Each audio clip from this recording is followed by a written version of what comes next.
দুই দিনের দুনিয়ারে মুসাফির ফিরে চলো ঘরে।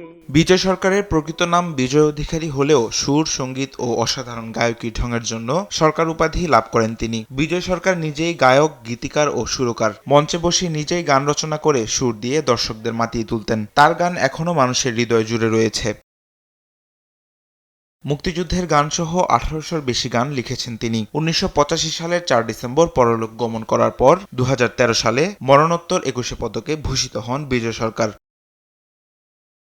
শিল্পীর মৃত্যুর পর অযত্ন আর অবহেলায় পড়ে আছে তার বসতভিটা। শিল্পীর জন্মভূমিতে গড়ে ওঠেনি কোনো স্মৃতিসংগ্রহশালা। দেশের বিভিন্ন এলাকা থেকে আগত দর্শনার্থীদের জন্য নেই কোনো বিশ্রামাগার। বসতবাড়িতে টিউবওয়েল ও টয়লেটের ব্যবস্থা না থাকায় ভোগান্তি বেড়েছে দর্শনার্থীদের। বিজয় সরকারের বাড়ি যাওয়ার ভাঙাচোরা সড়কের মেরামতের দাবি এলাকাবাসীর। ডুমডি বিজয় সরকারের যে এই বাড়িটিতে আসলে দূর দূরান্ত থেকে প্রতিনিয়তই অনেক লোক আসে, কিন্তু আসলে দেখার মতো তেমন কিছু নেই। ঘরের ভিতরে তার একটি খাট আছে, সেই খাটটা খুবই জরাজীর্ণ।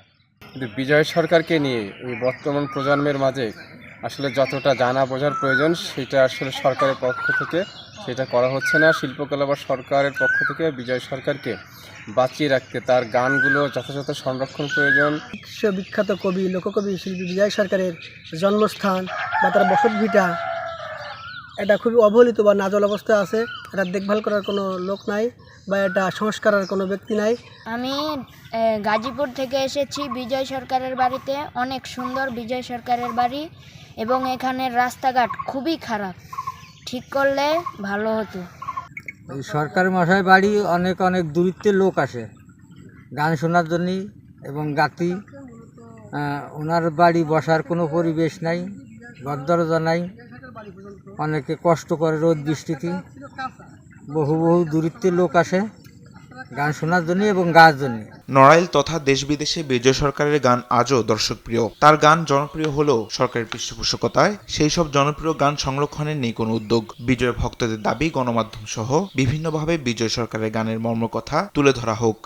বিজয় সরকার বাংলাদেশের যারা লোকসঙ্গীতের স্রষ্টা বলি বা মহাজন বলি, বাংলাদেশের অন্যতম একজন খ্যাতিমান পুরুষ। আমরা সকলে জানি যে যাকে 2013 সালে গণপ্রজাতন্ত্রী সরকার 21 পদকে ভূষিত করেছিলেন। বিজয় সরকারের গান প্রচার প্রসারের ক্ষেত্রে কতটা যে আমরা ভূমিকা রাখছি বা বাংলাদেশ কতটা ভূমিকা রাখছে ঠিক আমি জানি না, তবে এটাকে আরও প্রসারের ক্ষেত্রে ব্যাপক ভূমিকা রাখা উচিত।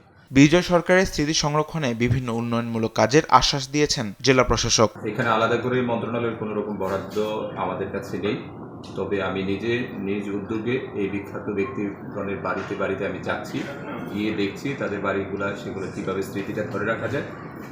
আমরা কিছুদিন আগে বিজয় সরকারের বাড়িতে গিয়েছিলাম, আমরা দেখেছি ওইখানে একটু জায়গা আছে, তাদের পুরাতন একটা ঘর আছে, আমরা সেটাকে সংস্কারের উদ্যোগ নিচ্ছি। বিজয় সরকারের স্মৃতি সংরক্ষণে উদ্যোগ নেবে সরকার, এমন প্রত্যাশা নড়াইলবাসীর। তামিম মাহবুব, নিউজ ডেস্ক, দেশ টিভি।